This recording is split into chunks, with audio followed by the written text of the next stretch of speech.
of Worship, your source for commentary and discussion on worship, theology, and culture. I'm your host, Dr. Jonathan Michael Jones.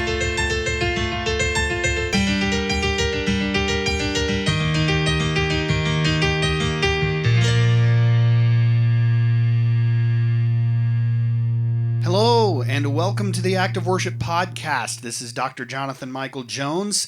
Great to be here, and I am glad you have joined me to continue this journey through the Psalms, through the Psalm Project, and we are here today at Psalm 43. Psalm 43. Wednesday will be Psalm 44. If you remember in one of the previous episodes, I mentioned that in the early manuscripts, the Psalter, Psalms 42 and 43 are both one psalm. Now, we have divided them in our English versions, but they are actually one psalm originally. And so you will see similar themes in 43 as you do in 42. Now, remember, Psalm 42 begins Book 2 in the Psalms, and Book 2, the Psalms are often called the Psalms of the Northern Kingdom because they really reference that area of Israel. Psalm 42, the English title we have is a maskil or a maskil, if you will, of the sons of Korah. You see this term maskil a lot. Maskil. You see that quite a bit throughout the Psalms. It's probably a liturgical term. And I've said this before, usually when you see a word like that, you can probably rest assured that it is usually a musical or a liturgical term, although we really don't know the exact meaning of it. Similar to when you see the instruction Selah in the Psalms. Nobody really knows what it means. We can take some guesses, but we really don't know. The sons of Korah, they are referenced often, particularly in this book 2. Who are these sons of Korah? Well, if you remember the story of the Levites, there were 3 divisions, and the Kohathites were people that rebelled against God. Their specific purpose was to protect the holy things of God, and care for the holy things of God in the tabernacle. And they became jealous of other roles among the Levites, and they rebelled, really thinking that Moses and Aaron should not be the leaders.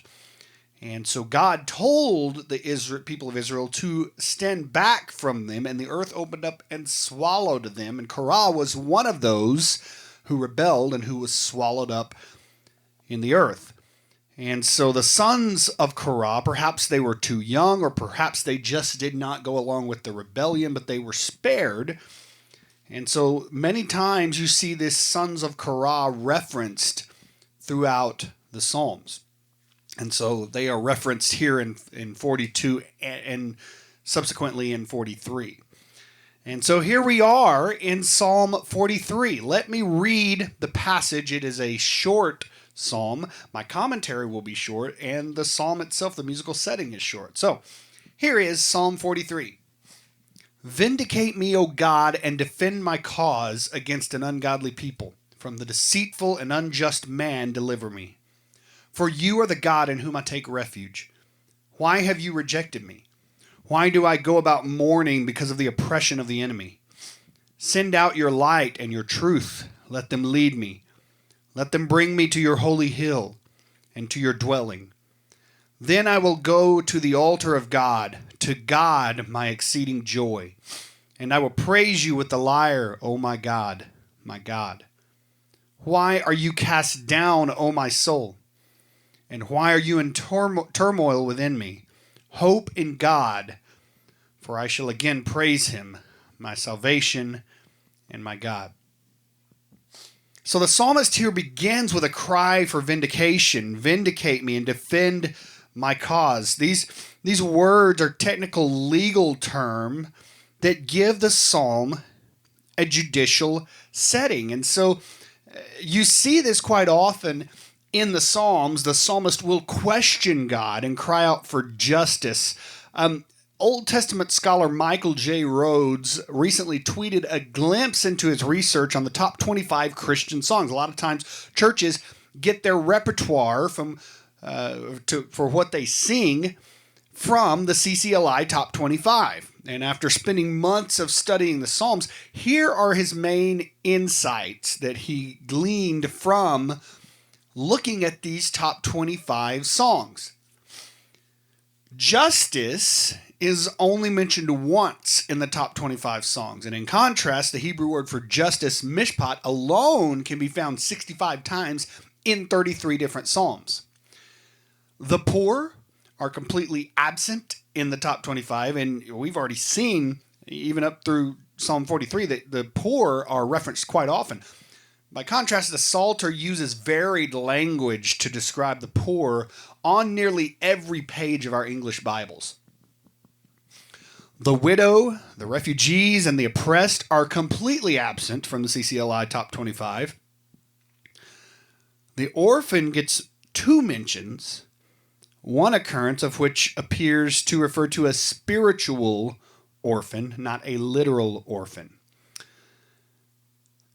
Also in the top 25, whereas enemies are the third most common character in the Psalms, they rarely show up in the CCLI Top 25. When they do, they appear to be enemies only in a spiritual sense. But here in the Psalms, we see there are very literal enemies that the psalmist was dealing with. And maybe most devastatingly in the top 25, not a single question is ever posed to God. And you see that here in 43. Why are you downcast, O my soul? Why are you in turmoil within me?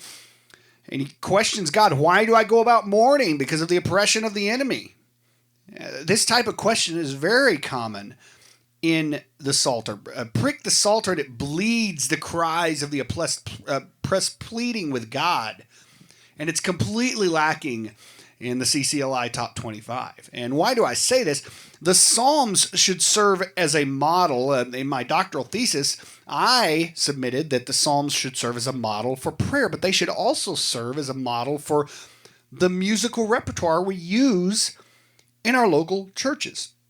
And here the psalmist is saying, "Vindicate me, O God." And he says, "Vindicate me against ungodly people." Literally, those who are without covenant loving kindness. These are the nations or the people who do not enjoy a covenant relationship with God as we do, and who don't honor his laws, and therefore they don't share in the covenant promises of God. In verse 3, "Send out your light and your truth. Let them bring me to your holy hill." This holy hill, again, is mentioned several times in the Psalms. This is Mount Zion in Jerusalem, where the temple was located.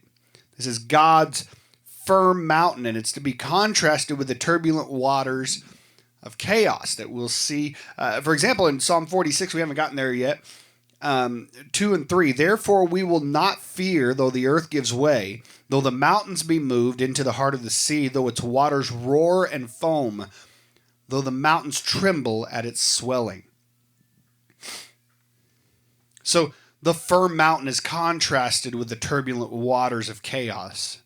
In verse 5, this is what I mentioned previously. It's a refrain that we see throughout 42 and 43. "Why are you cast down, O my soul?" He personifies the soul. And, well, I say personify. The soul really is who you are as a person. But he poses a question to the soul. Why are you cast down? And so this psalm, connected to 42, really is a cry of vindication. And throughout, you see this refrain saying, "Why are you cast down in my soul?" But it ends with hope in God, "For I shall again praise him." There's a confidence. There is a victory that is assured there. And so I have set this in a minor key. I played the piano, but I strongly considered using a harpsichord sound.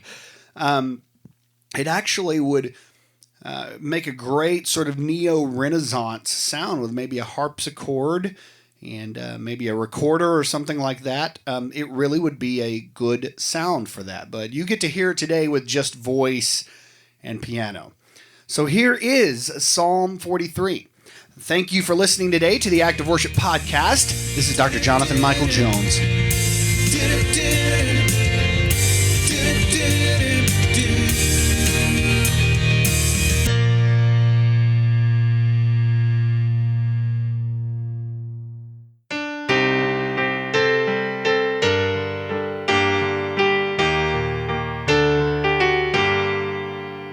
Before a wicked nation, God, my innocence defend. Oh, vindicate and rescue me from cruel, deceitful men. For you are God who gives me strength. Why have you cast me off?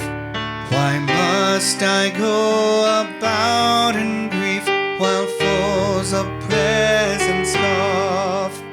Oh, send your light, for then your truth, and let them be my guide, to lead me to your holy hill, the place where you abide.